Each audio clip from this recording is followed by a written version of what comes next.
টাকার ব্যাগসহ আটক হওয়া জামায়াত নেতা বেলাল উদ্দিনের বিষয়ে সিদ্ধান্ত নেবে আইন শৃঙ্খলা বাহিনী। নির্বাচন ভবনে ব্রিফিংয়ে কথা বলেন ইসি সচিব আখতার আহমেদ। এদিকে জামায়াতের দাবি পরিস্থিতি ঘোলাটে করতেই এই ঘটনা ঘটানো হয়েছে। এই ঘটনা তদন্ত করে ইসিকে ব্যবস্থা নেয়ার আহ্বান জানিয়েছে বিএনপি। বুধবার ইসিতে হাজির হয়ে দাবি করেন নেতারা।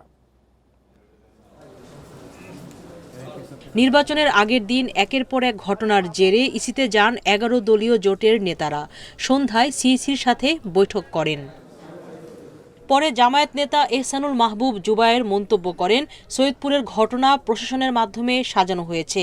তিনি অভিযোগ করেন, বিভিন্ন জায়গায় জামায়াতের এজেন্টদের উপর হামলা হচ্ছে।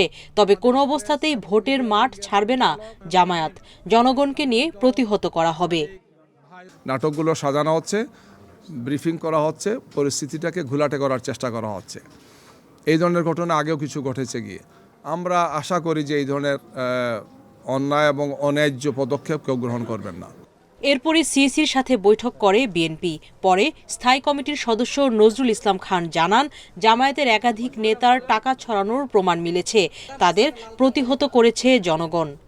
বেশ কিছু নিউজ এবং ভিডিও আমরা নির্বাচন কমিশনের ওনাদের কাছে আমরা দিয়েছি এবং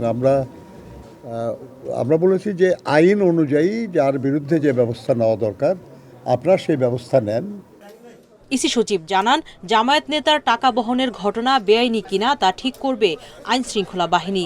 এজেন্টের উপর হামলার অভিযোগ খতিয়ে দেখা হবে। যে কর্তৃপক্ষ এটাকে ইন্টারসেপ্ট করেছেন বিষয়টা তাদের। আমি কোনো আইনের ব্যাখ্যাটা তো তারা দিবেন যারা ইন্টারসেপ্ট করেছেন। তারা এই ব্যাপারে source, amount and purpose of the fund এটার উপরে তারা সিদ্ধান্ত নেবেন। That is the reason, that is the only thing I have said. সচিব জানান, নির্বাচনের সময় টাকা বহনের নির্দিষ্ট সীমা নিয়ে কিছু বলার এখতিয়ার নেই ইসির। বাংলাদেশ ব্যাংকও এ বিষয়ে নির্দেশনা দিতে পারেনি। সুলতানা জাহান মিতু, ইন্ডিপেন্ডেন্ট নিউজ, ঢাকা।